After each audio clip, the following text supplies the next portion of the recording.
l'expression Moyen-Orient en fait, n'apparaît dans les textes qu'à partir de 1902, notamment dans une série d'articles d'Alfred Teherman, notamment, qui portait sur le Golfe Persique. Donc c'est dans les années 1902-1903 qu'apparaît l'expression. Donc avant, on est sur un Moyen-Orient avant le Moyen-Orient, si je peux dire, puisque en 1876, donc nous avons en quelque sorte deux empires qui sont à l'étude, donc l'Empire ottoman, bien entendu, et donc l'Empire Qajar en Iran, qui donc est apparu à la fin du XVIIIe siècle.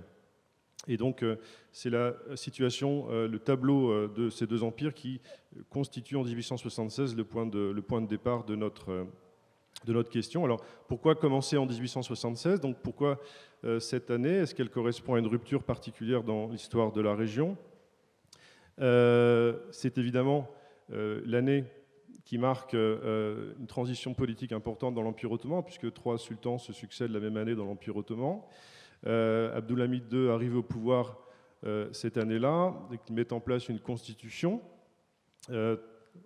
moment très important, ce qui n'est pas la première constitution du monde musulman, puisque la Tunisie avait déjà établi une constitution en 1861, mais c'est un tournant important dans l'Empire ottoman, qui marque en quelque sorte un des points culminants d'un mouvement de réforme qui avait démarré dès la fin du XVIIIe siècle, qu'on appelle les Tanzimat. Et c'est donc ce moment-là qui constitue le point de départ du programme en 1876. Un empire ottoman qui en même temps est dans une situation financière très compliquée puisqu'il est quasiment en état de faillite cette année-là. On pourra peut-être en parler, mais ce serait à mon avis pas le moment aujourd'hui. En ce qui concerne l'empire Qajar, donc l'empire perse, donc le programme, en fait, 1876 correspond donc au règne de Nasser el-Din Shah, qui donc est au pouvoir depuis 1848 jusqu'en 1896, et qui est un empire qui cherche en quelque sorte à se moderniser à travers une ouverture importante sur l'Occident. Donc il y a pas mal notamment de points communs entre les deux empires, on pourra en reparler, l'ouverture vers l'Occident et aussi le poids des ingérences extérieures. Catherine Mayer-Jewen, si vous souhaitez rajouter quelques points, notamment sur la pertinence de cette année 1876 et éventuellement ensuite rebondir sur l'année 1980 comme limite ultime du programme. Alors, je reprends d'abord un tout petit peu sur les espaces, juste pour finir sur cette question. L'une des difficultés dans la bibliographie, mais je pense que vous vous en débrouillerez assez rapidement comme nous le faisons nous-mêmes, c'est que malheureusement dans les titres d'ouvrages, l'expression Proche-Orient ou Moyen-Orient sont utilisées d'une façon extrêmement fluctuante. Donc par exemple, le petit livre chez la découverte de Leila Dakli, Histoire du Proche-Orient, qui est un livre qui peut être utile tout à fait, porte en réalité sur le Levant, si on veut, c'est-à-dire Syrie, Palestine, Liban, n'évoque pas du tout l'Égypte, n'évoque Israël que dans un contexte israélo-arabe et n'évoque pas évidemment les autres pays, y compris l'Irak d'ailleurs pratiquement, et puis pas du tout la Turquie et l'Iran. Donc j'insiste, voilà, c'est un exemple. Dans d'autres pays, vous allez effectivement trouver Middle East dans l'exception extrêmement large qu'a évoqué Anne-Laure Dupont, bien sûr. Alors là, du Maroc au Pakistan.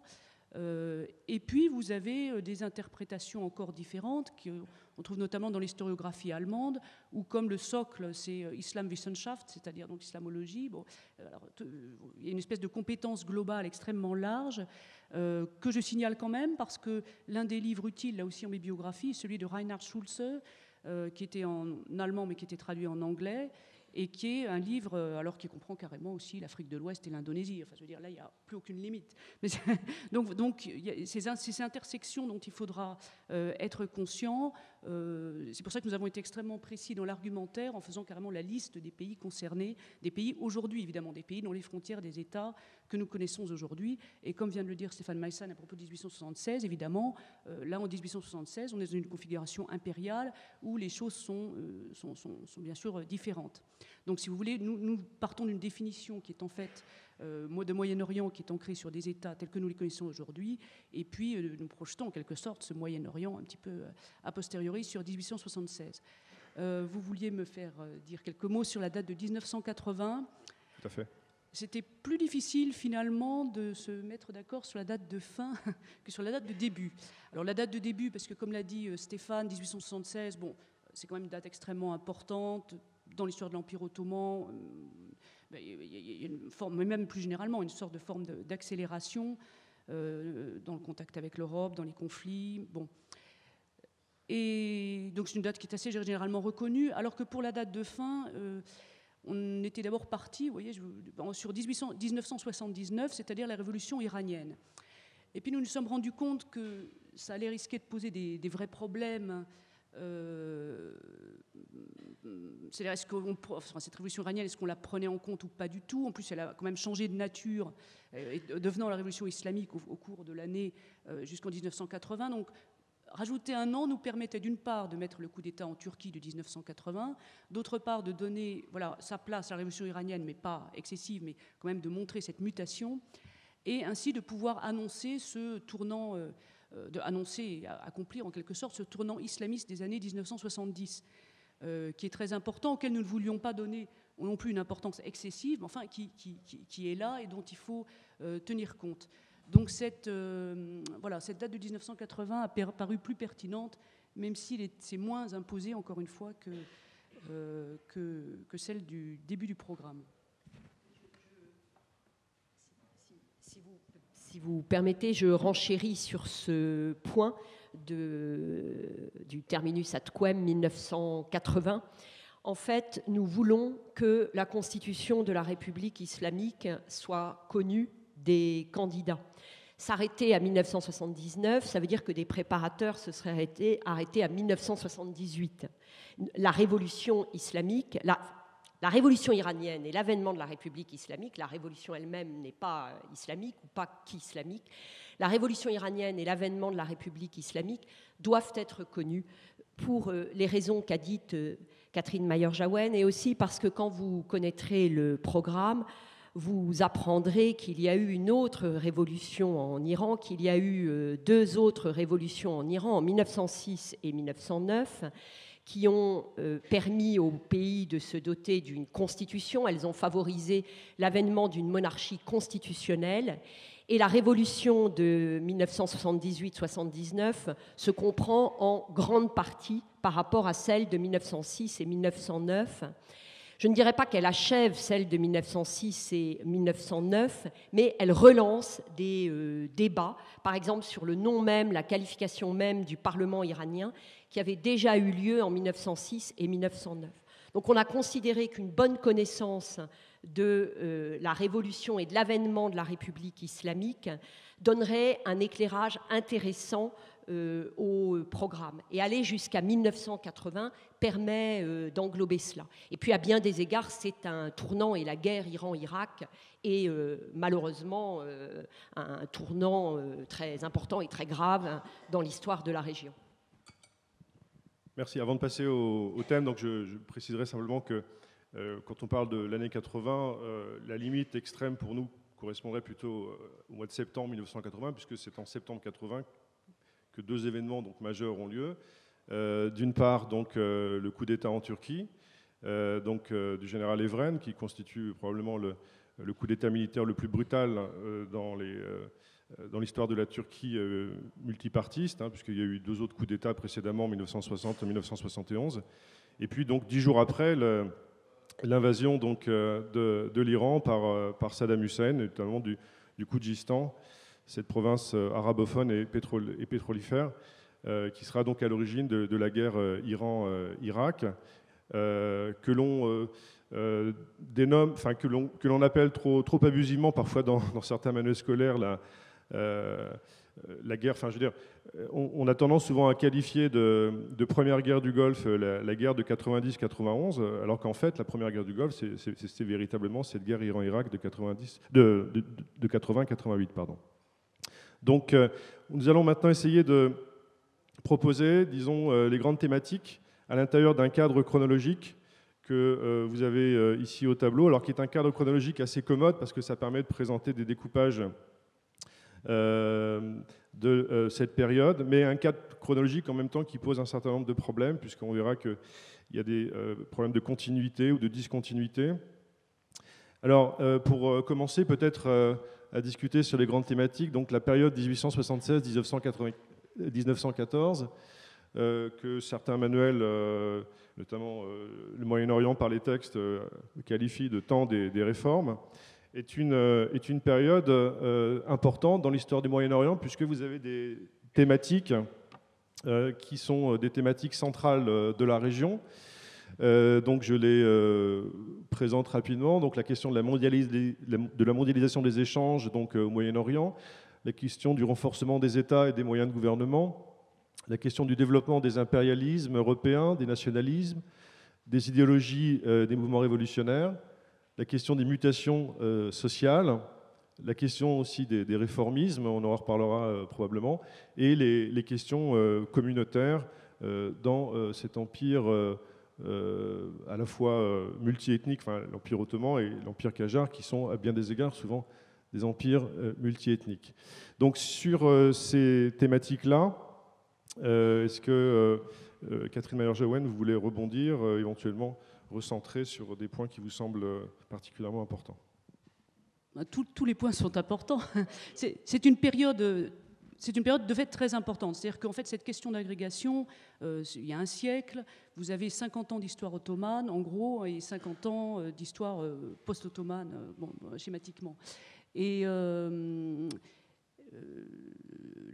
il faut reconnaître que sur énormément de questions pour le XXe siècle, les bases sont là. C'est-à-dire les bases à connaître sont dans cette période extrêmement cruciale. On va parler de la Première Guerre mondiale après.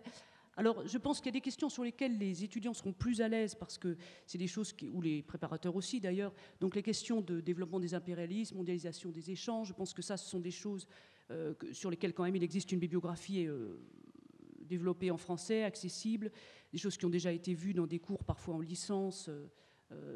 Alors que je vais développer peut-être un peu plus des points qui sont moins connus et plus difficiles pour les étudiants comme pour les préparateurs, qui sont les questions d'histoire sociale, en fait, d'histoire sociale et culturelle et religieuse naturellement, puisque nous espérons que cette nouvelle question au programme mette beaucoup l'accent sur l'histoire des sociétés, hein, pour donner l'idée effectivement que l'histoire du Moyen-Orient ne se résume pas à l'histoire de la question d'Orient, à l'histoire d'affrontements ou de rencontres nécessairement problématiques, mais aussi à l'histoire propre de sociétés qui, avec leur propre culture, avec leur propre dynamique aussi, dans cette période. Alors c'est là que ça va devenir plus difficile pour les préparateurs et pour les étudiants, parce que ce sont des choses moins connues d'une part, et sur lesquelles il existe en français, il faut quand même le dire peut-être tout de suite, il existe d'excellentes choses, mais quand même peu de choses. Nous avons la chance qu'un dictionnaire de l'Empire ottoman tout à fait remarquable, alors qui est un très vaste ouvrage, vient de sortir chez Fayard, pour une somme qui n'est pas modique, mais j'imagine que les bibliothèques vont toutes l'acquérir si ça n'est pas déjà fait. Donc ce dictionnaire qui avait été dirigé par François Georgeon, Nicolas Vatin et Gilles Weinstein, qui était professeur au Collège de France, spécialiste de l'histoire de l'Empire ottoman. Ce dictionnaire de l'Empire ottoman, par exemple, par ses axes, montre bien les points sur lesquels nous sommes en plein développement historiographique au niveau international et ceux sur lesquels nous sommes éventuellement un tout petit peu plus faibles. C'est un dictionnaire tout à fait international. Il est en français, mais je veux dire, il y a 200 personnes qui ont participé, je crois à peu près, et c'est vraiment très à jour sur les questions. Donc je pense que ça sera vraiment sur cette période-là, 1876-1914, un instrument de base pour faire le point sur les questions. Alors, dans le pourcentage des questions traitées, bon, l'histoire économique est un peu en dessous des questions d'histoire culturelle qui sont très bien traitées, d'histoire religieuse, histoire des femmes, hein, histoire du genre d'ailleurs en général, histoire des sociétés donc, rurales et urbaines que vous avez évoquées. Bon, ce dictionnaire de l'Empire ottoman, le seul souci, c'est que ça va très bien pour les espaces qui sont plus tard, ou les États qui sont plus tard devenus Turquie et États arabes, ça va moins, et même l'Égypte aussi, bien sûr, ça va moins bien pour l'Iran. Alors sur l'Iran, nous n'avons pas d'instruments de ce type Et pourtant, la comparaison est extrêmement fructueuse, et je pense qu'en partant des questions posées ou établies, et des progrès historiographiques, même sur l'Empire ottoman, les étudiants se rendront compte assez vite à la fois de la proximité et des différences avec l'Iran. Voilà. Bon, il faut quand même finir là-dessus sans entrer dans les détails, mais je pourrais revenir après sur la question, par exemple, des réformistes ou des questions communautaires. Il faut bien se dire qu'il y a des questions sur lesquelles, en français, il n'y a pratiquement rien.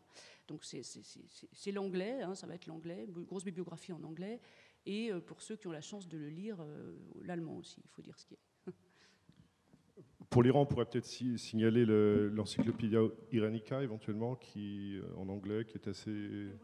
Le Cambridge History of Iran, aussi, qui est assez solide. Tout à fait. En français, nous avons assez peu de choses, effectivement.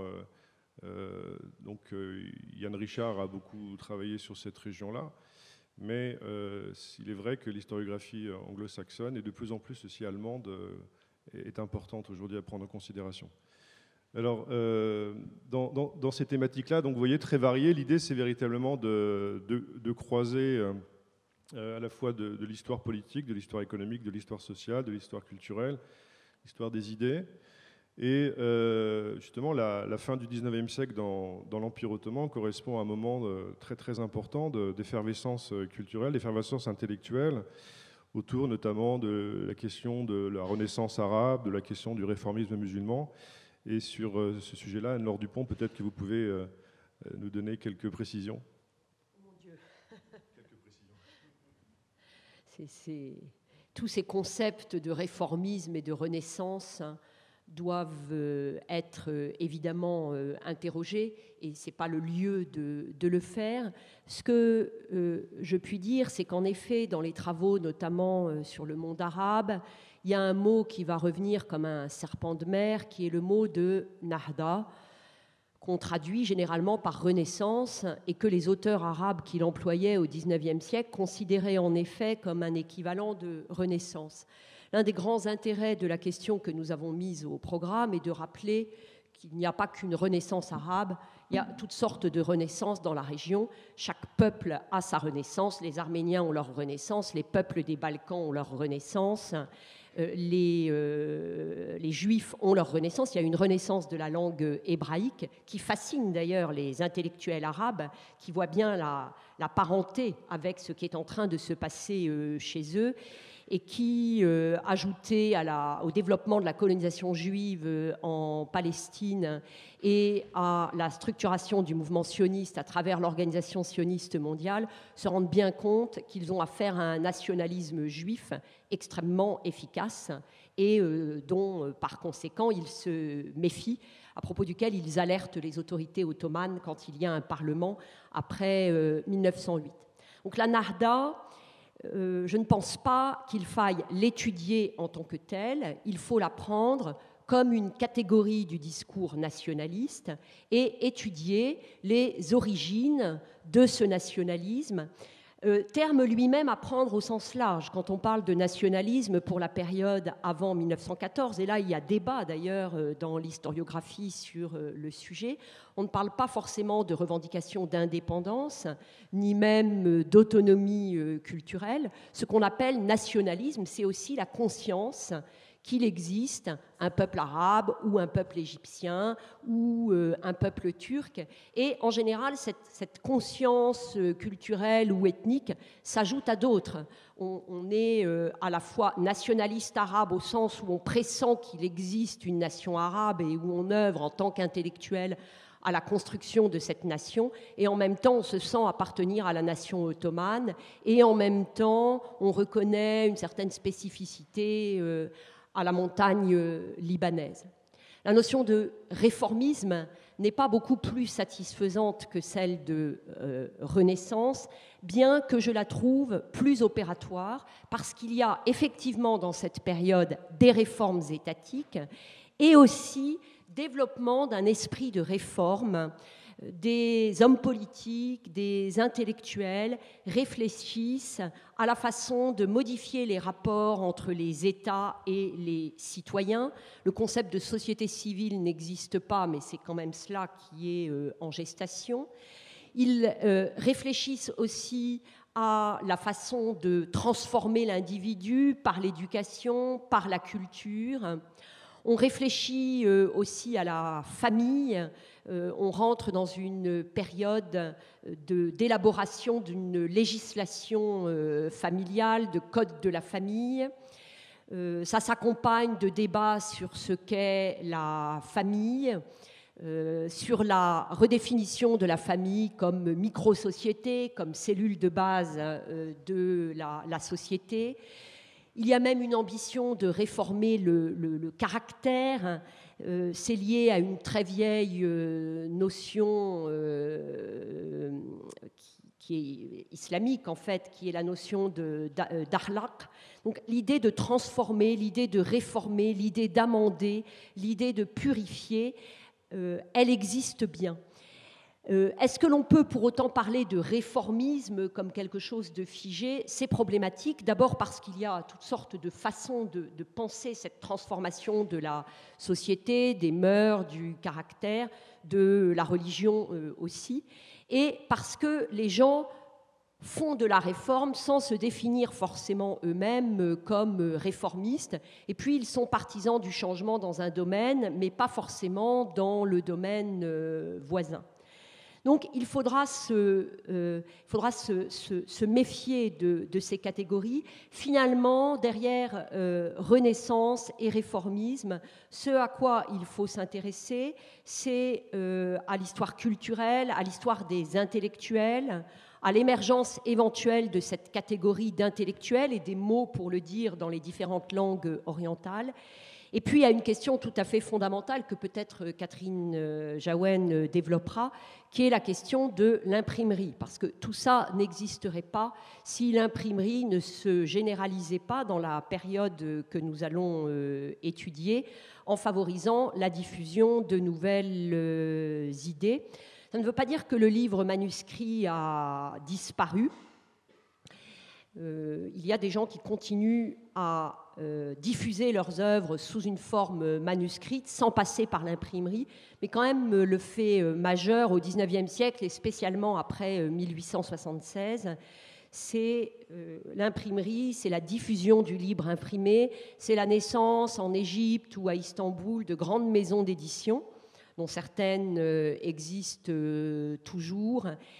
Et je crois que si on ne revient pas à ces choses concrètes, ces questions culturelles, matérielles et économiques concrètes du livre et de l'imprimerie, on risque de répéter ces idées de renaissance, de réforme, pour finir par se lamenter sur leur soi-disant disparition aujourd'hui, ou pour arriver à des problématiques qui, historiographiquement, ne tiennent pas la route, d'échecs. Merci beaucoup, Anne-Laure Dupont, pour ces précisions.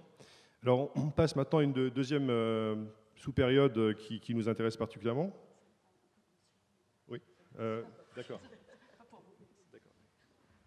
Juste un petit mot quand même sur l'islam, parce que voilà, Anne-Laure vient de parler de Narda et réformisme. Alors quand on pense réformisme, on pense aussi, et c'est pas tout à fait pareil, mais réformisme musulman. Ce sont, alors là, particulièrement réformisme musulman, des étiquettes, si vous voulez, effectivement opératoires, mais forgées en fait, forgées d'ailleurs par les Français. Hein. Réformisme musulman est une création, en quelque sorte, de l'islamologie française, pour décrire dans l'entre-deux-guerres quelque chose dont on essaie de trouver ensuite les racines dans la période qui a précédé. Alors il y a cette histoire d'imprimerie dont a parlé Anne-Laure, il y a le rapport aux sources scripturaires, il y a la production de textes nouveaux, et puis il y a tous les gens qui, quand même, majoritaires, continuent à ne pas lire ou à pratiquer un islam qui n'a rien à voir avec le réformisme musulman. C'est cet islam-là qui est très majoritaire dans la période. Alors la difficulté, si vous voulez, pour la question au programme, c'est qu'il faudra faire la part des choses dans une bibliographie où des courants historiographiques parfois opposés se partagent un petit peu les choses avec des visions souvent très, très dogmatiques. Ce qu'a dit Anne-Laure pour finir, que voilà, a posteriori on projette puis on essaie de trouver les racines de l'échec global ou bien de la catastrophe dans laquelle nous sommes aujourd'hui. En gros, Daesh, pourquoi Daesh? Alors voilà, on cherche dans le 19e siècle. vous avez des traces de ça dans énormément de livres, certains de bonne facture par ailleurs, dans énormément de livres que vous pouvez lire. Donc ce sont des questions assez centrales parce qu'en fait, avoir encore une fois les idées claires sur cette période vous permettra d'être plus vigilant sur la suite. Et puis, indépendamment des réformistes musulmans, il y a la question qui se pose déjà à la fin du XIXe siècle, enfin, dans toute cette partie-là, des rapports, donc là, il n'y a pas le plan de tout à l'heure, mais des rapports interconfessionnels ou communautaires, effectivement, alors là aussi, avec une vision a posteriori, plombée en quelque sorte par le génocide arménien et a fortiori par d'autres événements plus récents. Donc, avoir une vision qui soit à la fois pas une vision dévoilée d'une mosaïque comme ça, de petites communautés éclatées, juxtaposées, qui serait une vision tout à fait fausse. Hein. Les Arméniens étaient par exemple pleinement associés dans l'administration de l'Empire ottoman, d'autant que leur niveau d'alphabétisation en général culturelle était très élevé. Il y en est de même pour les communautés juives en Égypte, en Irak, etc., où elles participaient au premier chef même à la vie des sociétés. Donc ne pas projeter, si vous voulez, sur cette période, d'une vision irénique, voilà, tendant à montrer qu'au fond, ces communautés dans l'Empire ottoman s'entendaient très bien et que tout allait pour le mieux et qu'ensuite, seule la politique les a amenés au massacre et au génocide, mais en même temps, pas non plus une vision catastrophiste et annonçatrice nécessairement de la catastrophe finale. Voilà. Merci beaucoup. Rappelez quand même que les premiers massacres d'Arméniens apparaissent dès la fin du XIXe siècle dans l'Empire ottoman, dans les années 1894-1896, sous le règne d'Abdülhamid II, et les massacres d'Adana en 1909 également. Donc c'est vrai que la question du génocide arménien, dont on reparlera peut-être tout à l'heure, doit s'inscrire aussi dans une longue durée, qui est celle de la fin du XIXe siècle. Alors, Monsieur Duclerc a travaillé dessus. Alors il y a un ouvrage notamment qu'on peut conseiller qui s'appelle, je crois, Le génocide arménien, un siècle de recherche historique, qui est sorti donc il y a quelques mois maintenant, qui fait le point donc sur toutes ces avancées historiographiques. Donc maintenant une autre période qui est absolument cruciale dans l'histoire de la région, qui est une période qui va du 1914, début de la Première Guerre mondiale, à 1924, qui correspond à l'abolition donc du califat par Mustafa Kemal. Donc une période à bien des égards charnière dans l'histoire du Moyen-Orient, à la fois pour l'Empire ottoman, puisque ça a été un véritable traumatisme dans l'histoire de l'Empire ottoman, la Première Guerre mondiale, à la fois un moment de reconfiguration politique très importante, puisque à l'issue de la guerre, donc, on aura de nouvelles constructions étatiques. En même temps, une historiographie aujourd'hui qui travaille de plus en plus sur notamment les conséquences de la guerre sur les sociétés et sur les économies. Des points qu'on connaissait assez peu il y a quelques années encore. En particulier, on connaît maintenant assez bien les conséquences de la guerre, notamment sur les populations. La grande famine syrienne, notamment dans les années 1914-1915. 200 000 morts quand même au Mont-Liban pendant la Première Guerre mondiale. Et donc c'est un moment véritablement tournant qui évidemment est marqué par la question du génocide arménien, question donc qui fait l'objet aujourd'hui encore une fois de recherches très, très intenses, y compris chez des historiens turcs. L'historien Fuat Dündar notamment a pu parler à ce moment-là d'ingénierie démographique pour qualifier en particulier la politique notamment des jeunes Turcs, notamment la politique menée par les trois pachas. Il y a en même temps pour l'Iran un moment charnière aussi, puisque la Première Guerre mondiale a été pour l'Iran un moment très, très important de dévastation, d'ingérence étrangère. Ça se traduira en particulier par le développement d'un nationalisme iranien très, très fort, avec le coup d'État de 1921 de Reza Khan, qui ensuite préparera le changement dynastique de 1925. Et puis donc ce moment de transition entre la fin de l'Empire ottoman et l'avènement du régime kémaliste, les premières années du régime kémaliste, qui s'inscrivent d'ailleurs à bien des égards aussi dans une continuité avec la période précédente, la période jeune turque, et aussi avec la période ottomane. Donc sur ces questions qui sont liées notamment à cette période, est-ce que Anne-Laure Dupont souhaitait insister sur un certain nombre de points particuliers ? Je vais plutôt évoquer un point méthodologique. Vous avez très bien résumé les différents thèmes à connaître. Je voudrais plutôt insister sur un point méthodologique. Pour cette période, il faut avoir une chronologie extrêmement fine en tête, voire année par année.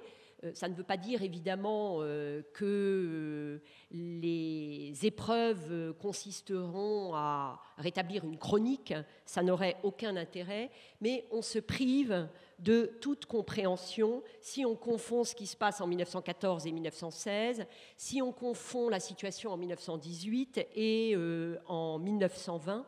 C'est une période de réorganisation totale du Moyen-Orient, c'est même la période où l'expression de Moyen-Orient commence à avoir un sens et se généralise. Finalement, la notion de Moyen-Orient, elle est post-ottomane.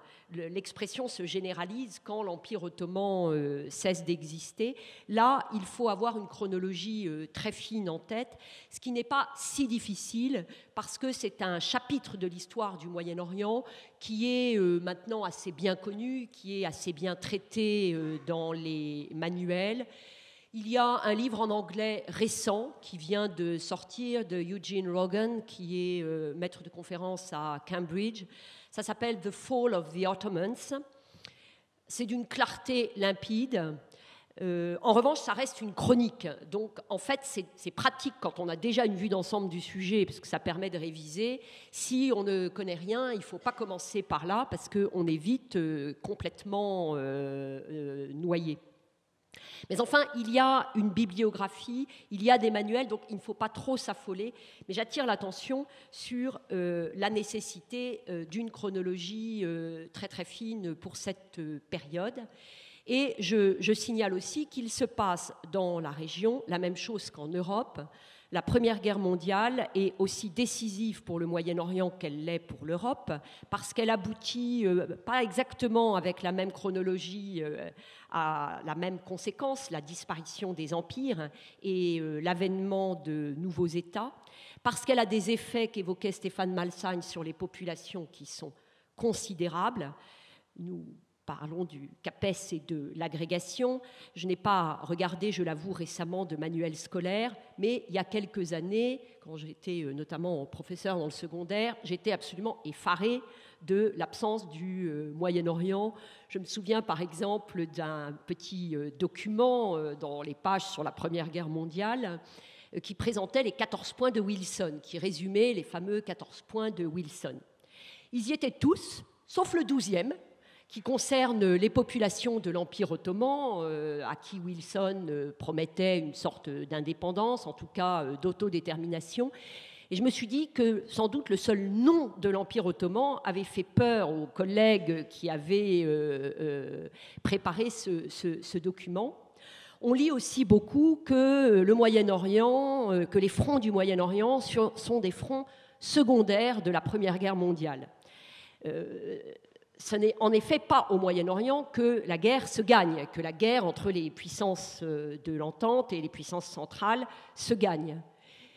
Mais pour avoir retravaillé tous ces derniers jours sur la Première Guerre mondiale, il n'y a absolument rien de secondaire à l'échelle de la région. C'est une guerre catastrophique pour l'ensemble des populations, peut-être encore plus catastrophique que pour les populations d'Europe occidentale. Et c'est une guerre où les États jouent leur survie.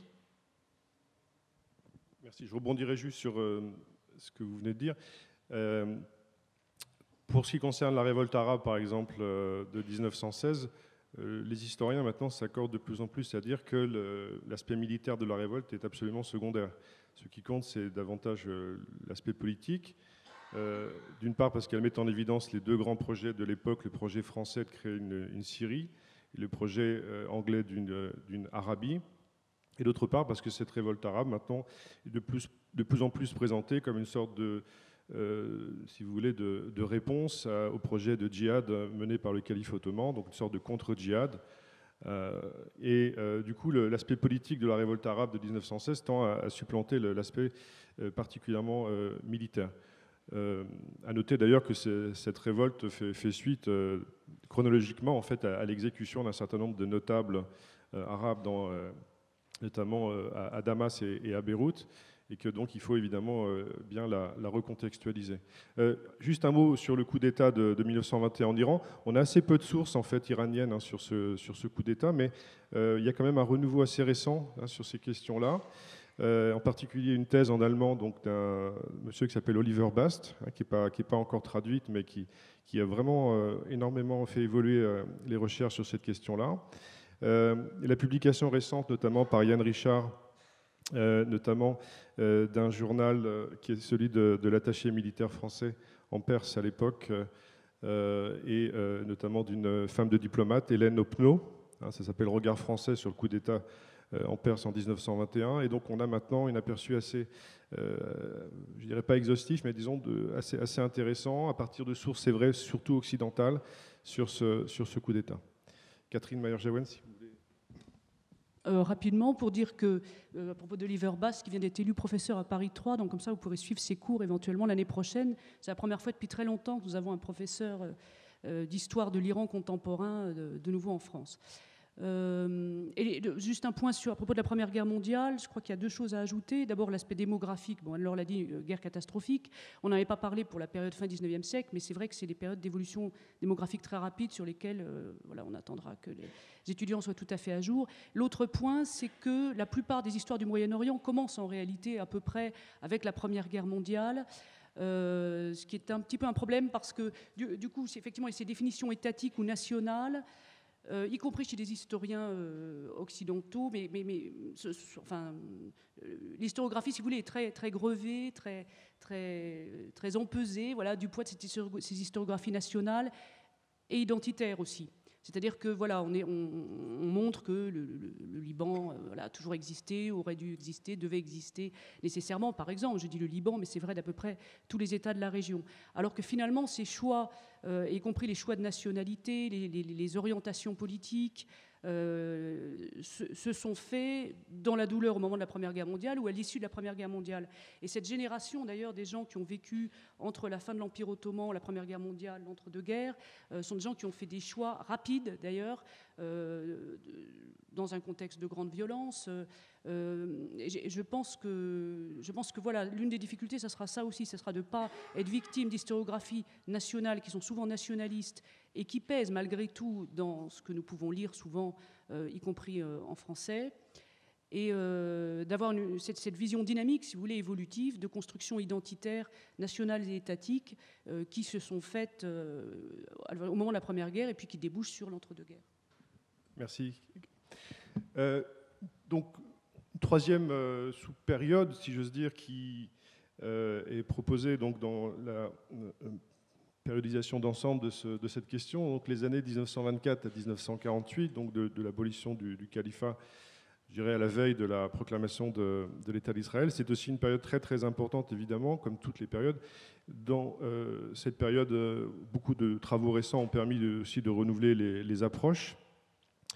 Donc des approches qui sont plurielles, la question notamment de la construction des nouveaux États arabes après la guerre, notamment les constructions mandataires, mandats français sur la Syrie et le Liban ont fait l'objet de travaux importants. Des travaux également importants aujourd'hui sont disponibles sur l'Irak de l'entre-deux-guerres. Et une période aussi qui est marquée par de profondes transformations économiques et sociales, notamment dans les nouveaux États.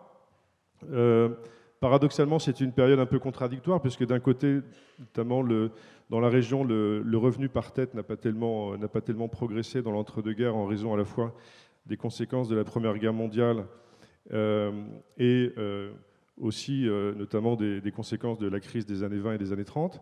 Mais en même temps, c'est une période où vous avez notamment le développement d'un certain nombre d'aspects de la modernité. C'est l'époque où l'automobile se développe dans la région. Les mandats sont gérés par téléphone. Donc le taux d'alphabétisation progresse notamment assez considérablement. On atteint les 50% d'alphabétisés au Liban dans la population masculine déjà dès les années 20. C'est une période qui est marquée notamment en Turquie et en Iran par la volonté donc de réformes en particulier inspirées de l'Occident. Donc c'est toute la problématique du kémalisme dont Reza échappe à la vie et s'inspira en grande partie, donc jusqu'en 1941. Donc c'est vraiment un moment tout à fait important, où il faut également inscrire le développement de la question palestinienne, à partir notamment de l'après-guerre. Donc sur cette période, Anne-Laure Dupont, est-ce que vous souhaitez insister sur des thèmes qui vous semblent ou des problématiques renouvelées? Je voudrais juste dire deux choses. Il n'est évidemment pas question d'apprendre par cœur l'histoire intérieure de chaque État, ou alors de l'apprendre par cœur pour en tirer ensuite des tendances générales. Il y a beaucoup d'États, il y a des livres qui en général les prennent comme tels. Donc il va falloir faire la part des choses, ça c'est le premier point. Et deuxième point que je ne connais pas si bien moi-même pour l'instant, mais sur lequel j'attire l'attention, parce que ça me paraît intéressant, c'est la question de la nationalité. Je crois qu'il faudrait un peu aborder cette période sous l'angle juridique, sous l'angle politique, les régimes, monarchie, république, monarchie constitutionnelle, monarchie religieuse. Il y a toute une réflexion à mener sur les constitutions, mais au-delà de ça, il y a des questions juridiques à voir, et notamment celle de la nationalité, celle de l'identification, pour reprendre le titre d'un numéro de la Revue des mondes musulmans et de la Méditerranée qu'a dirigé notre collègue Nicolas Michel, ici présent.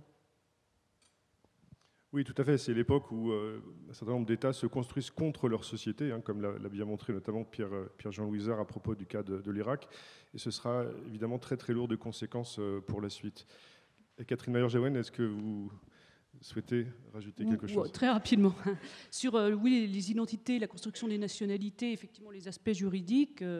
Il y a des travaux, parce qu'on cite les gens dans la salle, il y a Frédéric Abécassis aussi qui avait fait des articles sur la nationalité en Égypte et comment la chose a été définie, et comment est-ce que les gens ont dû se définir eux-mêmes ou parfois refuser de faire certains choix et donc partir aussi. Un point sur le développement du foyer national juif en Palestine, ça fait pleinement partie du sujet, hein.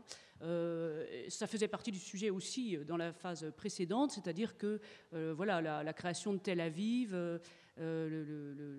l'arrivée d'architectes allemands construisant un quartier dans le style du Bauhaus, c'est aussi dans le sujet, hein, c'est aussi tout à fait dans le sujet. C'est pas, y compris avant la création de l'État d'Israël, aussi bien les juifs autochtones des sociétés arabes, qui étaient des centaines de milliers, que les immigrés sionistes par voies successives font partie du sujet absolument. Hein, je tiens à le dire parce que parfois, là aussi, on a quand même des manuels qui finalement abordent uniquement le point de vue arabe ou la réaction des sociétés arabes face à l'arrivée des immigrés sionistes. Alors, ça fera partie du sujet, cette arrivée elle-même. Merci beaucoup. Merci beaucoup. Alors pour permettre ensuite à l'assistance de poser quelques questions, on va un petit peu accélérer sur la périodisation. On passe maintenant à l'avant-dernière période. Encore une fois, c'est une périodisation qui a été faite plutôt par commodité, qui a évidemment sa cohérence, mais qui pourrait être discutée. La période donc 48-67, donc de la proclamation de l'État d'Israël à la guerre des 6 jours. Donc l'année 48 est à bien des égards effectivement une année tournant dans l'histoire du Moyen-Orient, en tout cas dans l'histoire de l'Orient arabe, car elle marque en quelque sorte une militarisation croissante des régimes politiques. Un seul exemple. L'Égypte pouvait mobiliser tout au plus 25 000 hommes dans la guerre de Palestine en 1948. En 1973, elle mobilise jusqu'à 1 million d'hommes. Donc cette militarisation croissante des États et des régimes politiques, c'est quelque chose qui est un trait durable de la période. Alors sur la question de Palestine, la guerre de 48-49, on a eu beaucoup de travaux ces dernières années, notamment chez une génération de jeunes historiens israéliens qui ont renouvelé donc le travail, chez évidemment Henri Laurence qui a été un de ceux qui a beaucoup travaillé sur cette question-là, et on peut évidemment faire mention des volumes absolument considérables qu'il a consacrés à cette question-là. Et donc c'est un élément qui a été profondément retravaillé. J'insisterai en particulier sur notamment le travail d'Ilan Pappé, donc, qui a pu montrer en particulier la volonté de nettoyage ethnique donc mené par le jeune État israélien à partir de juillet 1948. Il a fait un livre sur cette question-là. La question également des réfugiés, qui est une question qui a été profondément renouvelée, qu'il ne faut pas du tout prendre comme étant un bloc monolithique. La question des réfugiés, en fait, ne se pose pas uniquement qu'à partir de 1948. Les réfugiés, on commence déjà à en parler avant 1948, dès 1947. Les réfugiés, ça continue encore jusqu'en 1951. Donc, il y a toutes ces questions-là qui sont mises en évidence. Et donc, c'est évidemment un tournant important dans la région. Est-ce que, Anne-Laure, tu souhaites rajouter des choses ou éventuellement aborder d'autres thèmes encore dans cette longue période ? Juste préciser que c'est évidemment la période des coups d'État, des révolutions, des développements des luttes armées aussi, kurdes, palestiniennes. Il faudra cependant ne pas négliger les questions économiques, les grandes expériences de développement menées dans des cadres idéologiques divers. La question des réformes agraires qui apparaît ici sur l'écran est tout à fait essentielle. En fait, c'est l'un des grands enjeux des changements de régime dans beaucoup de pays dans la période.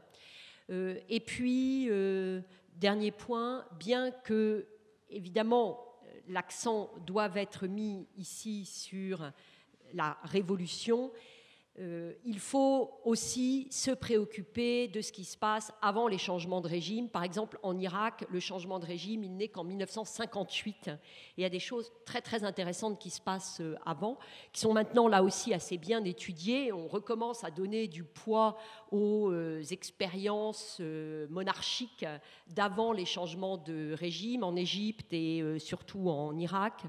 Il y a aussi des travaux sur la Syrie des années 1950, avant les coups d'État baassistes. Il faudra faire une place aussi à cela, c'est-à-dire se garder de toute téléologie, se garder de l'idée que le coup d'État, la révolution, le changement de régime sont inéluctables. Oui, effectivement, se garder de la vision d'un Moyen-Orient uniformément autoritaire dans les années 50-60. Il y a en effet eu des expériences parlementaires tout à fait intéressantes qui ont fait l'objet d'études récentes, en particulier en Irak et en Syrie. Le cas libanais également est un cas assez spécifique. Donc ce sont des thématiques importantes. Catherine Mayer-Schewen, sur ces questions-là. Juste un mot pour dire qu'effectivement, et ce n'est pas propre uniquement à cette période, comme vous l'avez dit, cette périodisation, bon, c'est une sorte de pense-bête presque, mais en réalité, il y a des questions qui sont posées avant, qui sont posées après, et c'est le cas des enjeux et même des tensions entre questions nationales et questions sociales qu'on a, parce que c'est l'heure des nationalismes, c'est cette période, l'apogée en principe du nationalisme arabe en particulier, mais c'est aussi voilà, celle en fait des réformes agraires, et puis ce passage qui n'est pas du tout ici accompli, mais qui s'accomplit dans les années 1970 d'une société majoritairement rurale à une société majoritairement urbaine, qui s'accomplit pour tous les pays de la zone, sauf le Yémen et encore l'Égypte. Mais enfin, pour l'écrasante majorité des pays de la zone, le passage, le basculement se fait dans les années 1970. Donc, c'est un basculement qui se fait évidemment sur le long terme avec des accélérations, de même que la croissance démographique. Là, on est en première phase de la transition démographique extrêmement forte. Et là aussi, ce sont des tendances qu'on ne peut pas uniquement découper par, vous voyez, les périodes 48-67. Donc, retenons cette idée, question nationale, question sociale, qu'on pourrait aussi, cette tension, on pourrait la décrire aussi pour les années 1900 en réalité. Merci. Alors, donc, on arrive assez rapidement dans la dernière sous-partie, si j'ose dire, qui correspond donc aux années 1967-1980, donc qui est marquée par des moments tout à fait fondamentaux dans l'histoire du Moyen-Orient. Donc, évidemment, les guerres israélo-arabes, guerre des 6 jours, guerre de 73 en particulier. La guerre du Liban, dont on étudie finalement qu'un petit moment, puisque cette guerre du Liban elle ne s'arrête évidemment pas en 1980. la question donc, du début de la guerre Iran-Irak. Alors là encore, sur ces questions-là, il y a eu beaucoup de travaux, même si par ailleurs sur la guerre du Liban, il y a encore beaucoup de choses à faire. On n'en est encore qu'au début, parce que la question évidemment fondamentale, c'est celle de l'accès aux archives, qui n'est pas toujours évident dans les pays du Moyen-Orient. En particulier, les archives militaires restent encore un domaine à explorer très important. Bon, sur ces questions-là, c'est vrai qu'il y a eu beaucoup de choses. Donc, encore une fois, on ne peut que recommander en particulier à la lecture les ouvrages d'Henri Laurence sur notamment la question de la guerre de 67, la guerre de 73. Une guerre de 67, d'ailleurs, dont on a un petit peu renouvelé les approches, puisque, d'une certaine manière, ça a été aussi, d'une certaine manière, un conflit qui s'est opéré dans le cadre de ce qu'on a appelé la guerre froide arabe, hein, c'est-à-dire cette sorte de division à partir des années, la fin des années 50 entre des régimes progressistes et des régimes conservateurs. Et une guerre de 67 qui, d'une certaine manière, a été aussi pour l'Égypte un moment visant à empêcher en quelque sorte le basculement d'un certain nombre de régimes conservateurs. Et donc de se réapproprier donc, dans le camp progressiste des régimes tels que, en particulier, la Jordanie ou l'Arabie Saoudite. Bon, ça, on en reparlera éventuellement. Après, il y a évidemment la question de la crise du nationalisme arabe, si tu veux en parler un petit peu. Donc, avec en particulier donc, l'échec notamment de la République arabe unie à partir de 1961. 67 est évidemment un tournant hein, dans ce déclin du nationalisme arabe, puisque ça marque en quelque sorte le déclin du nasserisme. Hein. Nasser meurt en 70, et puis la réappropriation de la thématique nationaliste arabe dans les années notamment 70 par l'Irak bassiste et la Syrie bassiste. Deux régimes d'ailleurs qui sont à ce moment-là très en opposition au passage. Sur la question de la rente pétrolière, sur la question de la Turquie ou du régime iranien. Catherine. Oui. Oui, en fait, ce sont les questions. Cette période-là, c'est la période, je pense, sur laquelle les étudiants et les préparateurs se sentiront le plus à l'aise. D'abord, à cause du programme du secondaire, il y a quand même les conflits du Moyen-Orient sont abordés même rapidement en terminale, si je ne m'abuse. Et d'autre part, voilà, il y a quand même effectivement beaucoup d'ouvrages, pour le coup, accessibles en français.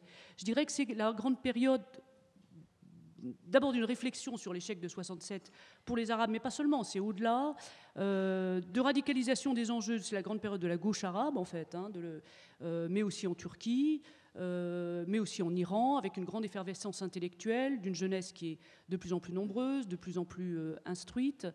Et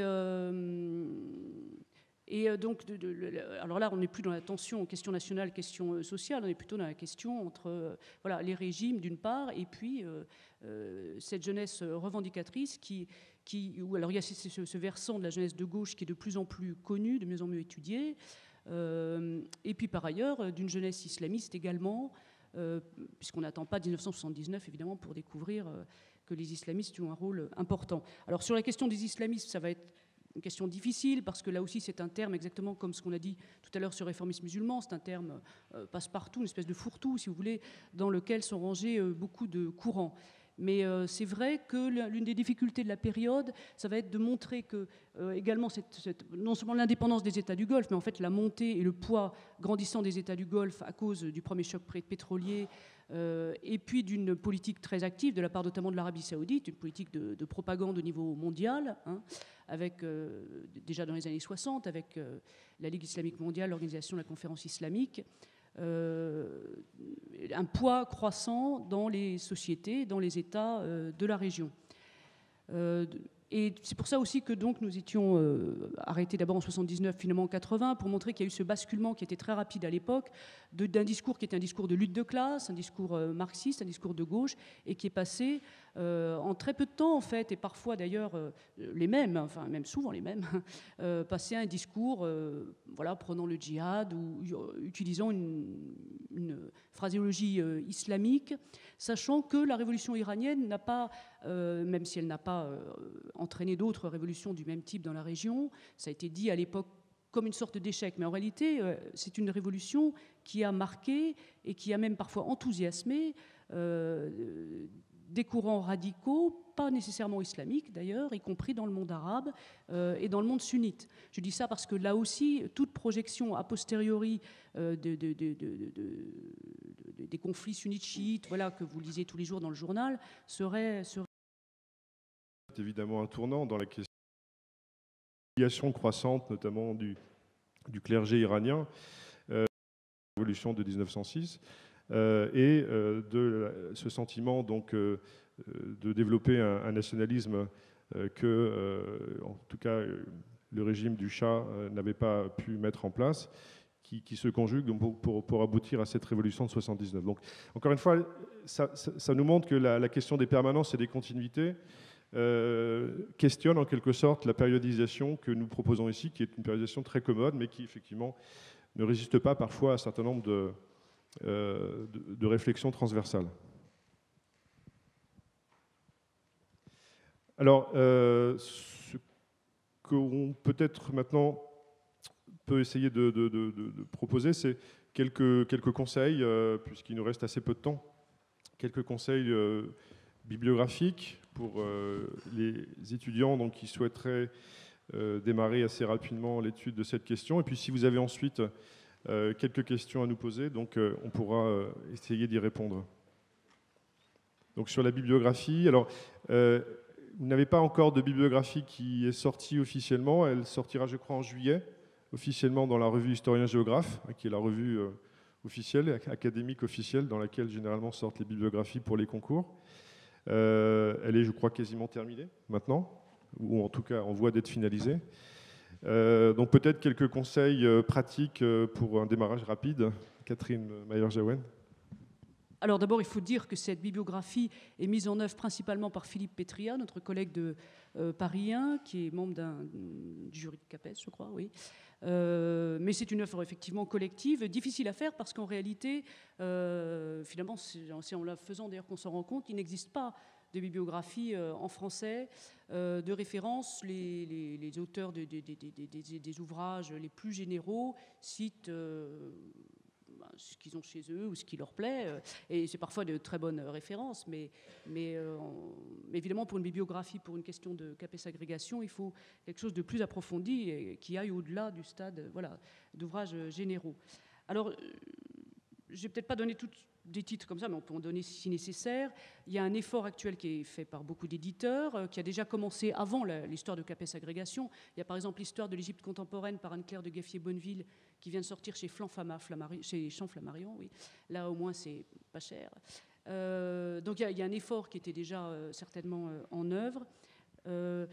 Il faut dire à quel point le jury, je pense, les jurys, j'imagine, seront sensibles aussi au fait que les candidats se familiarisent avec le sujet non seulement par la bibliographie académique, mais aussi par la lecture de romans, de mémoires. Là, pour le coup, on a quand même accès à énormément de choses qui peuvent donner à des étudiants et préparateurs qui, par définition, ne sont pas des spécialistes du Moyen-Orient, une sensibilité, si vous voulez, une compréhension plus intime, voilà, justement de ces sociétés du Moyen-Orient qui ne seraient pas vues uniquement comme voilà, un récit chronologique que vous trouverez par ailleurs et qui permettent de nourrir et de donner de la chair à l'historiographie.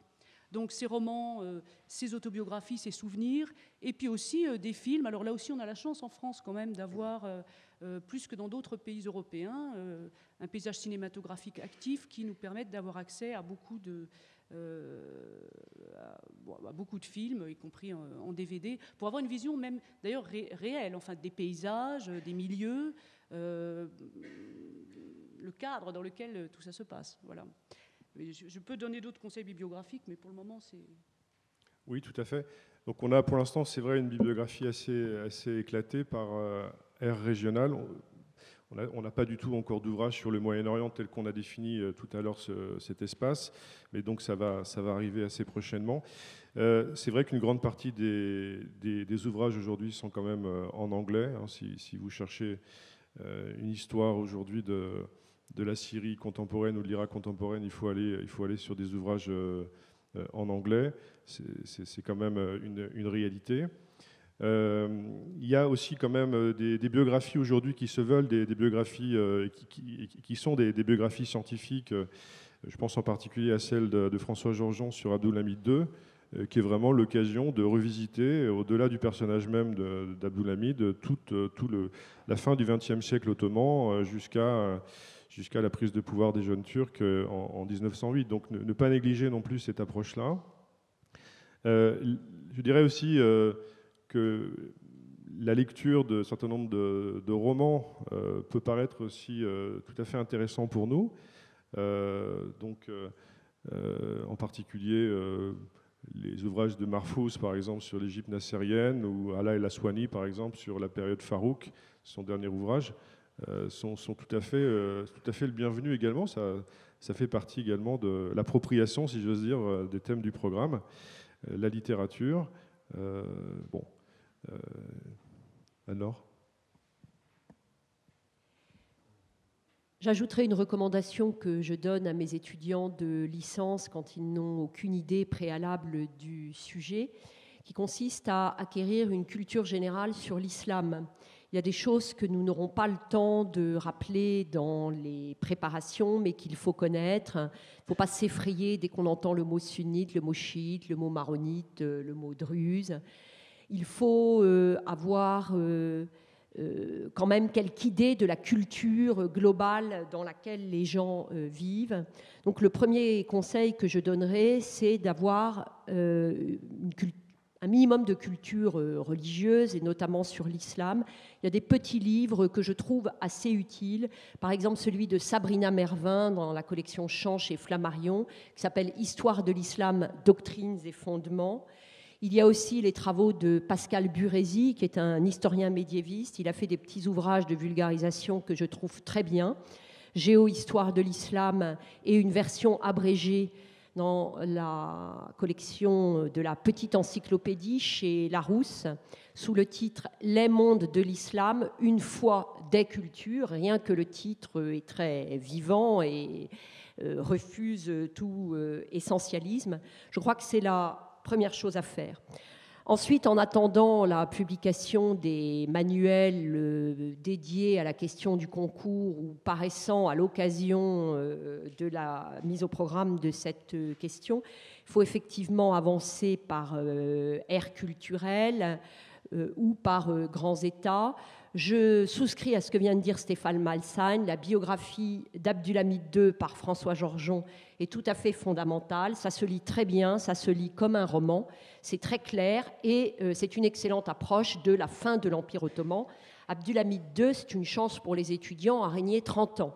Donc, à travers son règne, c'est 30 ans d'histoire de l'Empire ottoman, et pas seulement d'histoire politique, mais aussi d'histoire culturelle et économique que dévoile François Georgeon.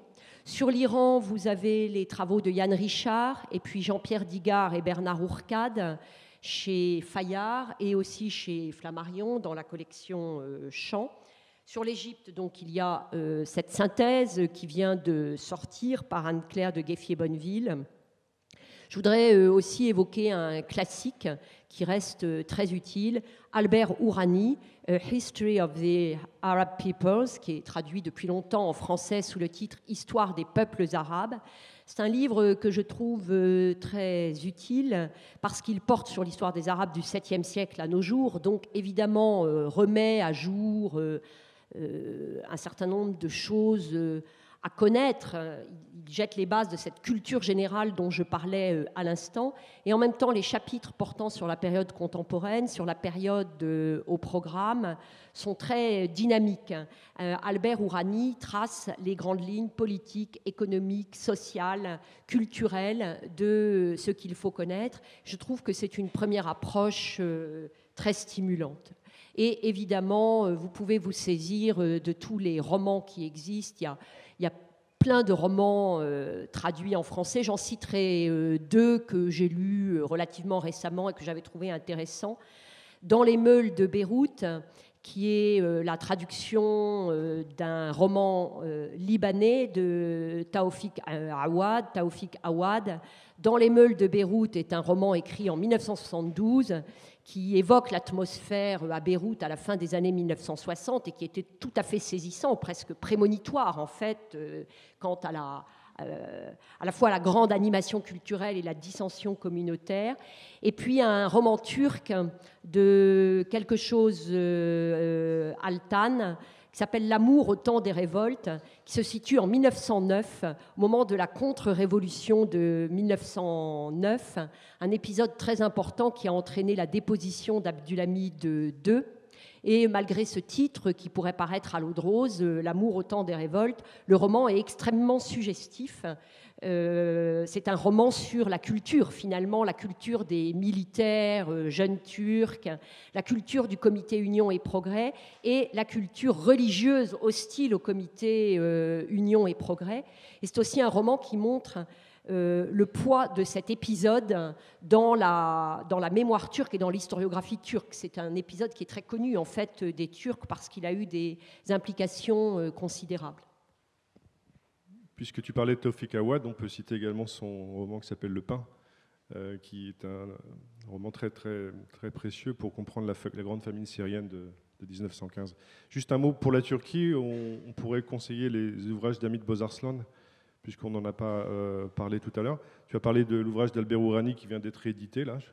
En fait, il a longtemps été épuisé. Alors maintenant, donc, si vous le voulez bien, on peut peut-être répondre à quelques-unes de vos questions, si vous le souhaitez. Il nous reste quelques minutes. Si...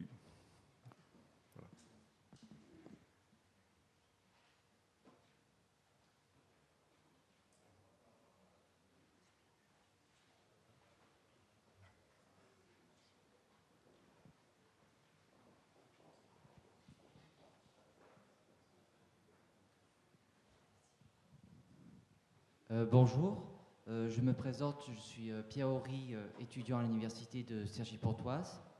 Je suis en master. En fait, mon sujet est un peu hors sujet par rapport au thème d'aujourd'hui. En fait, je travaille sur les relations franco-russes à la fin du XIXe siècle. Mais ce qui m'a amené justement à cette conférence est sur la question justement de l'expansion de la Russie dans le sud et de ses conflits avec la Turquie, notamment la guerre russo-turque dans ces années-là, jusqu'au moment de la conférence de Berlin. Et je voulais savoir si vous pouvez m'apporter quelques éclaircissements au niveau historiographique et bibliographique à ce moment-là, parce que généralement, quand j'ai fait mes recherches bibliographiques, je retrouve justement des infos un peu abstrait justement sur l'intérêt justement, comment dire, attendez, j'essaie de trouver mes mots, c'est justement des liens qu'il y a la France et la Russie justement par rapport à l'Empire ottoman. Je ne sais pas si vous pourriez m'aider justement, parce que je sais qu'à ce niveau-là justement, avec l'ingérence des puissances européennes, je ne sais pas si vous pourriez... Je pense que vous pourriez trouver une bibliographie dans le dictionnaire de l'Empire ottoman de François Georgean. D'accord. Ce serait à mon avis très utile. Parce que je ne sais pas trop, quand j'ai fait mes recherches, en gros, il disait à chaque fois, c'était les intérêts vitaux ne sont pas en jeu, du coup on se met un peu en retrait, que ce soit la Russie ou la France, dans cette question de l'expansion russe au Moyen-Orient, surtout dans le sud, et je voulais savoir... Bien replacer l'événement de 79 dans une vraie continuité historique, puisque la révolution iranienne, effectivement, n'arrive pas comme ça par magie. C'est aussi de la question qui nous permet de dire que ce n'est pas un sujet de relations internationales. C'est-à-dire que je vous dirai ce que vous voudrez, mais c'est pas la question, disons, pour notre programme n'est pas... je sais pas trop si j'étais clair voilà. Et tout, mais... Voilà. Il y a aussi le livre de Jacques Frémaux sur la question d'Orient, dans lequel il y a des récits très détaillés de ce genre de choses. Une autre question? Une autre question, une dernière question? Bonjour. La présentation que vous avez faite, c'est m'a paru plus dans l'esprit de l'agrégation que du CAPES. Ou est-ce que c'est le même esprit pour les deux concours? J'ai vu que le descriptif est le même pour les deux concours. Cela dit, c'est tellement ambitieux est-ce que le jury du CAPES pourrait être, à votre avis, aussi exigeant? C'est pas la même épreuve. En effet, au CAPES, vous avez notamment une épreuve, on va dire, à caractère pédagogique. Dans les dernières réformes du CAPES, notamment un commentaire de texte. Vous avez à la fois une première partie qui est un commentaire de type scientifique, classique, académique, et une deuxième partie qui est davantage de la transposition pédagogique avec des élèves. Donc on vous demande en fait à partir d'un texte d'essayer de voir comment vous pourriez transmettre les idées importantes, les notions importantes avec une classe de collège ou de lycée. Donc il y a cette dimension propre en fait à l'épreuve de CAPES que vous ne trouvez pas en fait dans l'épreuve de lycée. Cela dit, le programme est le même. Étant au jury de CAPES, oui, je dis que les exigences seront les mêmes. Après, on tient compte des spécificités du concours, mais le programme est le même et la philosophie est la même. Aborder le Moyen-Orient dans sa globalité. En réalité, ça paraît difficile parce que c'est un sujet qui est mal connu de la plupart des étudiants, sauf s'ils ont eu des cours en licence là-dessus, et parce qu'il y a en apparence beaucoup d'États, mais en réalité, ça n'est pas plus difficile que les sociétés coloniales ou que le monde britannique. La période de 100 ans est celle qui est traditionnellement depuis très longtemps au concours en histoire contemporaine, tant pour le CAPES que pour l'agrégation. Et précisément le fait qu'il n'y ait pas un thème donné est destiné à faciliter les choses. On ne demande pas aux étudiants d'être compétents sur tout et d'être à jour absolument sur tout, mais de pouvoir passer de l'histoire économique à l'histoire politique ou à l'histoire sociale sans être complètement décontenancé. Merci, donc on va devoir...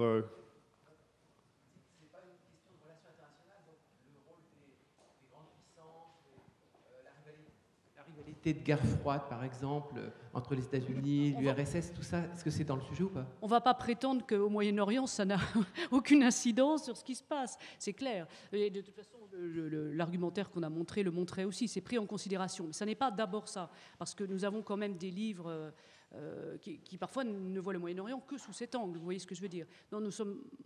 Enfin, le jury d'agrégation, mais je pense aussi le jury du CAPES, sera vraiment très attentif au fait que les gens s'intéressent aux sociétés du Moyen-Orient. Pour dire, pas uniquement sous l'angle des relations internationales.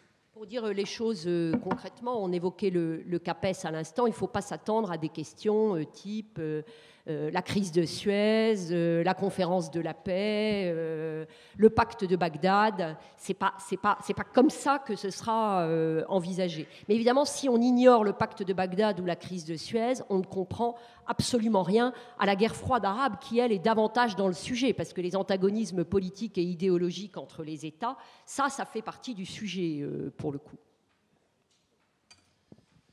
On vous remercie beaucoup pour votre attention. Merci.